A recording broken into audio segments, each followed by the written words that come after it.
अस्सलामुअलैकुम दोस्तों। सऊदी अरब जो कि एरिया के हिसाब से दुनिया का 13वां बड़ा मुल्क है, वहां आपको चारों तरफ रेत के बड़े बड़े पहाड़ और रेतीले मैदान देखने को मिलेंगे, जिसकी वजह से यहाँ के शहरों में अक्सर रेतीले तूफान आते हैं, जो कि मुल्क के लिए एक बहुत बड़ा प्रॉब्लम है। हम इस बात को भी नहीं भूल सकते कि सऊदी अरब दुनिया के सबसे बड़े रिचेस्ट मुल्कों में से एक है। इस मुल्क में बड़ी बड़ी और ऊंची ऊंची इमारतें हैं जो इस मुल्क को एक अलग ही पहचान देती है। अब ऐसा भी नहीं है कि सऊदी अरब शुरुआत से ही इतना अमीर था। आज से कुछ साल पहले सऊदी अरब बहुत ज्यादा गरीब हुआ करता था। यहाँ के लोग मजदूरी करके अपना पेट पालते थे, और जब से यहाँ पर तेल के कुएं मिले हैं तब से इस मुल्क की मानो किस्मत ही बदल गई है। और आज भी सऊदी अरब के पास इतना रिजर्व ऑयल है कि अगर वो दुनिया को एक्सपोर्ट करना बंद करे तो सऊदी अरब अगले 2 से 21 सालों में इस तेल को खर्च नहीं कर पाएगा। लेकिन तेल को एक्सपोर्ट करने के लिए सऊदी अरब की एक बड़ी मजबूरी है, क्योंकि तेल की वजह से ही आज सऊदी अरब इस मकाम पर पहुंचा है।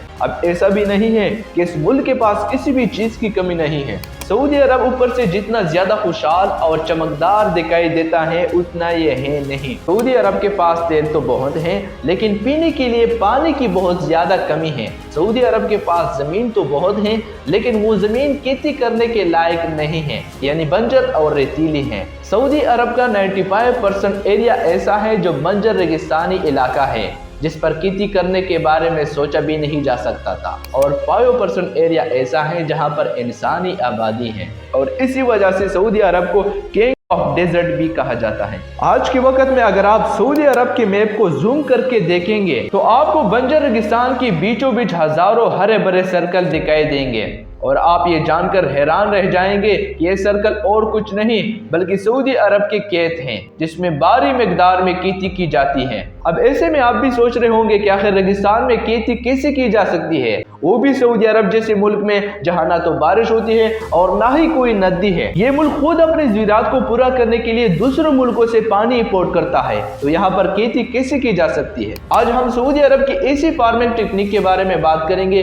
कि कैसे सऊदी अरब ने लाखों एकड़ बंजर रेगिस्तान को हरे भरे खेतों में बदल दिया। देखिए, सऊदी अरब के पास पैसे की कोई कमी नहीं है, इसलिए आज तक सऊदी अरब ने दूसरे मुल्कों से फल, सब्जी, अनाज और पानी को एक्सपोर्ट करता था, क्योंकि सऊदी अरब के पास इन सभी चीजों की कमी है। इसलिए सऊदी अरब कैसे भी करके इन सभी चीजों को अपने ही मुल्क में उगाना चाहता था, ताकि उसको दूसरे मुल्कों से एक्सपोर्ट करना ना पड़े। सऊदी अरब ने बंजर रेगिस्तान में खेती करने के लिए सेंटर पिवट एग्रीगेशन का इनेकाद किया, और यही वो टेक्निक है जिसने सऊदी अरब के करोड़ों एकड़ रेगिस्तान को हरे भरे खेतों में बदल दिया है। ये तकनीक कैसे काम करती है, आइए जानते हैं। इस तकनीक का सही तरीके से इस्तेमाल करने के लिए खेतों का शेप सर्कुलर होना जरूरी है, इसलिए ज्यादातर Saudi Arabian farms circular shape में हैं। यहाँ पर आपको एक बात बता दें, ये जो आपको ग्रीन फार्म देख रहे हैं ये कोई छोटे मोटे फार्म्स नहीं हैं, बल्कि एक फार्म लगभग 100 एकड़ जितना बड़ा होता है, और इन बड़े बड़े फार्म्स को पानी देने के लिए सेंटर पिवट इरिगेशन तरीके का इस्तेमाल किया जाता है। इसमें स्पेशली डिजाइन स्प्रिंग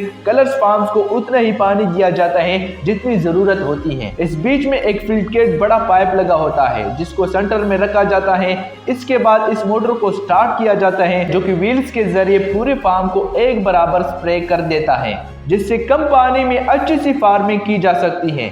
इससे लगभग 90% तक पानी की बचत होती है, और इतने ज्यादा पानी को बचत करना सऊदी अरब के लिए एक बहुत बड़ी कामयाबी है। और इससे जो सऊदी अरब में जो बड़े बड़े रेगिस्तान हैं वो अब कुछ ही वक्त में हरे भरे मैदान में बदल दिए जाएंगे। सऊदी अरब अब तक 35,000 स्क्वायर किलोमीटर के एरिया में इसी फार्मिंग को फैला चुका है। ये एरिया इतना ज्यादा बड़ा है कि इस बात का अंदाजा आप ऐसे लगा सकते हैं कि इतने एरिया में बेल्जियम और ताइवान जैसे मुल्क आ सकते हैं, यानी जितना इस मुल्क का एरिया है उतने में तो सऊदी अरब सिर्फ फार्मिंग ही करता है। सऊदी अरब में लगातार इस तरीके की खेती को बढ़ाया जा रहा है, और ये मनसूबा अगले कुछ सालों में और भी ज्यादा बड़ा हो सकता है। अब यहाँ एक सवाल पैदा होता है कि सऊदी अरब के पास खेती करने के लिए इतना पानी कहाँ से आ रहा है, क्योंकि यहाँ पर पूरे साल में सिर्फ 4 इंच ही बारिश होती है। हालांकि इसमें पानी कम इस्तेमाल होती है, लेकिन फिर भी कुछ ना कुछ पानी की जरूरत तो पड़ती है।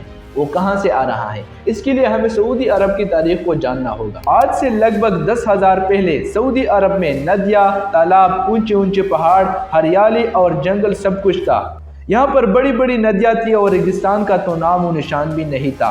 चारों तरफ ऊंचे ऊंचे पहाड़ और जंगल थे, लेकिन धीरे धीरे वक्त के साथ कुछ ऐसा हो गया कि सऊदी अरब एक हरे भरे इलाके से रेगिस्तान में बदल गया।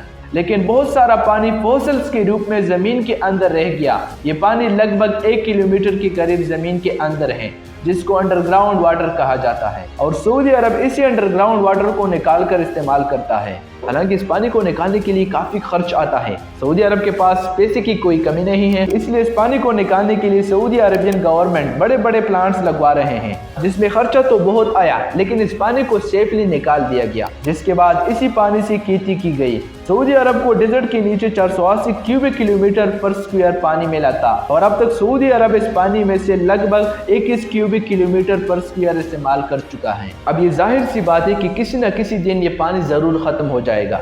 एक्सपर्ट्स के मुताबिक अगले 50 सालों में ये पानी बिल्कुल खत्म हो जाएगा। इसलिए सऊदी अरब ने पहले ही से कई मुल्कों में खेती के लिए जमीन खरीद रखी है। यूनाइटेड स्टेट, इंडोनेशिया, अर्जेंटीना और साउथ अफ्रीका की कई ऐसी कंट्रीज है जिनमें सऊदी अरब ने जमीन खरीद रखी है, जिसमें आगे जाकर खुद सऊदी अरब खेती करेगा और अपने मुल्क को फूड इंपोर्ट करेगा। इसके अलावा सऊदी अरब अपने मुल्क में पीने के पानी की कमी दूर करने के लिए समंदर से नमकीन पानी को फिल्टर करता है। जैसा कि आपको मालूम है कि सऊदी अरब के चारों तरफ बड़े बड़े समंदर हैं जिनमें नमकीन पानी है, इसको फिल्टर करके पीने लायक बनाया जाता है। इसके लिए सऊदी अरब ने दुनिया का सबसे बड़ा वाटर डिसैलिनेशन प्लांट बनाया है। इसमें समंदर के नमकीन पानी को कई स्टेप से गुजार कर फिल्टर किया जाता है, जिसके बाद पूरे सऊदी अरब में पहुंचाया जाता है। इस पानी को फिल्टर करने के लिए बहुत ज्यादा खर्च आता है। सऊदी अरब तेल बेचकर जो पैसा कमाता है, इसमें ज्यादातर पैसा पानी को फिल्टर किए ही में चला जाता है। फिलहाल सऊदी अरब ने जिस तरीके से बंजर रेगिस्तान के बीचों बीच हरे भरे फार्म्स बनाकर उनमें खेती की है, वो वाकई में काबिल तारीफ है। जहां पहले सऊदी अरब दूसरे मुल्कों से अनाज और गुड्स को इंपोर्ट करता था, वहीं सऊदी अरब इतना सेल्फ सफिशिएंट हो चुका है कि वो खुद दूसरे मुल्कों को खाने पीने की चीजें एक्सपोर्ट करता है, जिसमें कॉर्न, सोयाबीन, ड्राई फ्रूट्स, गेहूं और चावल शामिल हैं। सऊदी अरब अपनी इकोनॉमी को बढ़ाने के लिए हर वो कोशिश कर रहा है जो की जा सकती है, और रेगिस्तान में खेती करना भी इन्हीं प्रोजेक्ट्स का एक हिस्सा है।